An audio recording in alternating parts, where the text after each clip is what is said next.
भगवान श्री राम से लगभग 20 पीढ़ी पहले इक्ष्वाकु वंश में सगर नाम के एक चक्रवर्ती राजा थे।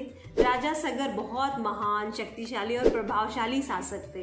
इनकी 2 पत्नियां थीं, पहली केसनी और दूसरी सुमति। वैसे तो राजा सगर के पास सब कुछ था, लेकिन वंश को आगे बढ़ाने वाला कोई उत्तराधिकारी नहीं था। राजा को जब संतान प्राप्ति की तीव्र इच्छा हुई तो वो अपनी दोनों पत्नियों के साथ हिमालय तपस्या करने चल पड़े। उनकी तपस्या से प्रसन्न होकर महर्षि भृगु ने उन्हें वरदान दिया कि राजा की एक रानी 60,000 योद्धा पुत्रों को जन्म देगी, वहीं दूसरी रानी से जो पुत्र होगा वो वंश को आगे ले जाएगा।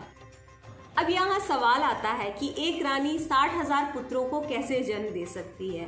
तो हुआ यूं, वरदान के अनुसार बड़ी रानी केशनी को एक ही पुत्र हुआ जिसका नाम असमंज रखा गया। वहीं छोटी रानी सुमति के गर्भ से एक तुम्बी यानी गोल कद्दू जैसा गर्भपिंड उत्पन्न हुआ, जिसे देखकर पहले तो राजा बहुत निराश हुए और उसे फेंकने वाले ही थे कि आकाशवाणी के जरिए उन्हें पता चलता है कि उस तुम्बी में 60,000 भ्रूण हैं, जिन्हें अलग अलग 60,000 घृत कुंभ में रखा गया। घृत कुंभ यानी घी से भरा हुआ एक खास तरह का पॉट जिसमें जीवन देने वाले सभी पोषक तत्व मौजूद थे। 9 महीने के बाद उन सारे पॉट से 60,000 पुत्रों का जन्म हुआ।